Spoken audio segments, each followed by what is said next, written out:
Hi, my name is Nathan Peterson, OCD and anxiety specialist. I had you ask me questions about OCD, and I'm going to answer them. I'm going to just jump right in. And if you have questions of your own, put them down in the comments. Are there any alternative therapies that can complement traditional treatment for OCD? Totally. You know the treatment that we use? Exposure and response prevention. I mean, that is the gold standard treatment that we use. We're facing fears. We're learning to respond completely different to it. We're teaching the brain something different about it. It's really cool, but it's hard to do. Treatments that I typically do to complement ERP are ACT therapy. I need to learn to accept. ACT means acceptance and commitment therapy. I'm accepting the situation. I'm accepting who I am as a person right now without using reassurance. There are different modalities that people use for it, so different worksheets and things, but ultimately that's what it is. I need to learn to accept something. I mean, that's really what it is. Accept it. That's life. Isn't as simple as that. But a lot of people use ACT therapy. I often like to use something that's called behavioral activation. Let's get you doing things that you normally wouldn't do. Things that are out of your normal routine. We're going to pull out a calendar. We're going to write down something every day that you're going to do that is maybe different or out of your routine. Can it be something physical? Maybe I'm going to go work out. I haven't worked out in years. Maybe I go read a book under the tree in my backyard, even though it's 32 degrees. I don't want to do that.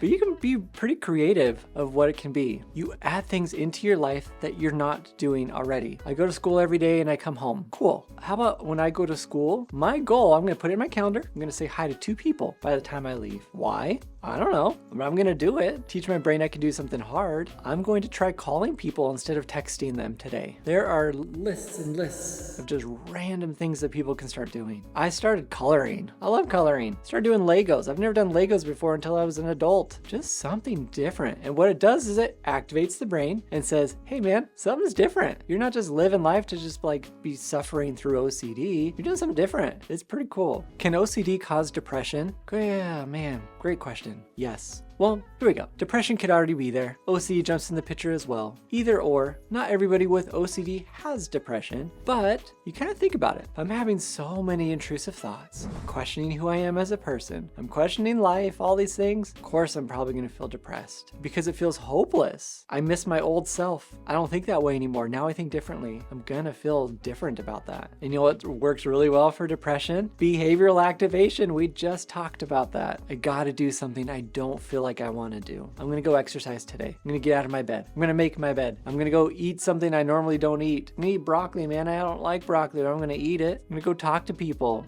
That's just a little snippet of that depression treatment. And actually, I do have a depression course. I don't advertise that very much. Step by step, what to do to get out of depression. I'm going to put that down in the description for you. But what's really cool, if people work on OCD treatment, I often see depression lower with those symptoms. It's pretty neat. They gain confidence. They realize there's more to life than sitting here and obsessing about this stuff. What are the differences between OCD and hoarding disorder? Hoarding disorder, if you don't know, is where people might collect things that they don't really need.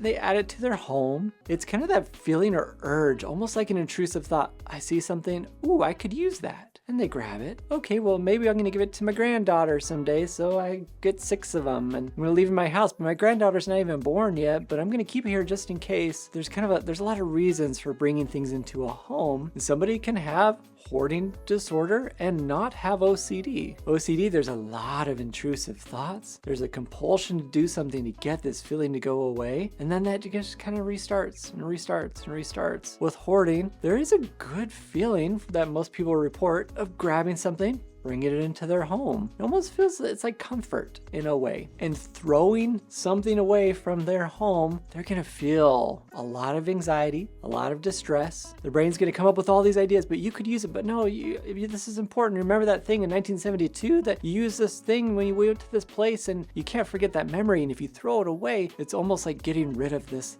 thought or this memory or this feeling. It's really distressing. So they are similar in a way that there are behaviors that are done to make sure someone's not feeling anxious or distressed. How do I deal with the guilt associated with intrusive thoughts? Man, guilt is supposed to be there for us to learn from different experiences. But if I'm just having a thought, I don't want the thought, but it just keeps coming anyway, and I'm feeling guilt about it, that's not fair. So guess what? I treat that guilt as a false signal. Wait a second, I don't need this feeling. If I keep feeling it every time I have this thought, I'm gonna be like, cool, man, love this guilt, amazing, this is sweet, hope you keep making me feel this way. I don't need to learn anything from that because my thoughts are just happening. So we love it, we enjoy it, we embrace it. Oh, guilt, guilt, guilt, this thing's amazing, I love it, thank you so much. False signals are being sent. But we're gonna know the difference between real guilt that we're gonna need to use to learn something new versus a false signal. Oh, I just said something really mean to my spouse and it was like really mean. I actually feel guilty. I need to go back and apologize, learn from that experience. Can childhood trauma contribute to developing OCD? So unlike traditional therapy, when we work with OCD, we don't often go back to like childhood.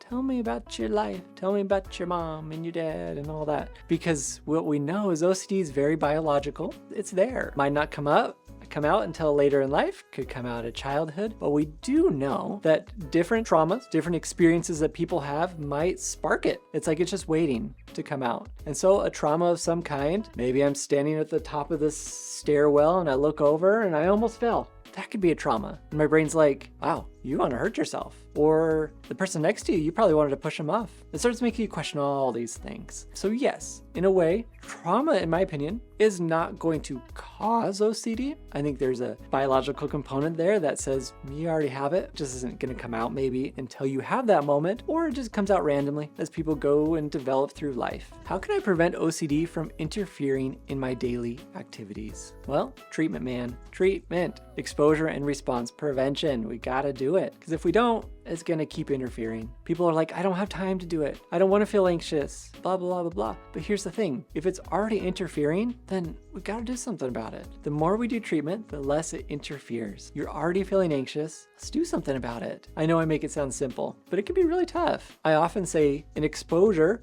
can be, go do the things you wanna do. What is your daily activity? I'm gonna go hang out with my friends, play video games. I don't wanna keep doing all these compulsions. Then don't. Set up a plan before you go. I am working really hard to not do this one thing. Playing with their game controller, and I'm not gonna run to the bathroom and wash my hands after. One thing I'm gonna really work on. I'm gonna practice that again and again and again and again and again. Or I'm not gonna ask for reassurance. I'm willing to feel anxious. That's the big thing. For it to not interfere, I'm willing to risk and feel anxious about something, teach my brain something different about it. When I stop giving into OCD, it doesn't want to interfere. Is it common for OCD symptoms to fluctuate in intensity? Oh yeah, man. It can go up, it can go down, it can go up, it can go down. There's different moments, different seasons. So people are in school, symptoms can fluctuate. They're at home in the summer, it can get less. It kind of just depends on the individual. But we know someone can be doing great for months, then all of a sudden they're like, OCD, where'd this come from? Or they can have a really, really bad time and then things get better. Like, that's just kind of what it does. But that's a lot of things in life. That could be depression. That could just be our body. All of a sudden I'm just like, oh, why does my back hurt? It didn't hurt before. Things just happen. But if we do treatment, that's the cool part. We get to decide how big that intensity is going to be. Just like if I were going to the gym, working out every single day. As I get older, it's gonna get harder. My body is gonna lose muscle, but I bet you I can maintain the muscle that I have by continuing to exercise versus just being like, I'll only take care of it when it gets really bad. Like, that's probably gonna be a little too late for me to gain some of this muscle back. We gotta maintain what we got. Can OCD be triggered by hormonal changes? Totally. I often have individuals tell me, man, when it's my time of the month, my OCD is so bad, so bad. I wonder if that's an experience that you've had. I've heard people say testosterone levels. I got it checked with the doctor and I got it fixed and we're working on it. And actually my symptoms have gotten better. You look at the kids, the teenagers who are going through puberty, that is going to affect the way that they're feeling OCD. It's gonna be more thoughts, more images, more whatever it is in their life. Hormonal changes make a difference. So the theme throughout all these questions, if we do treatment, things get better.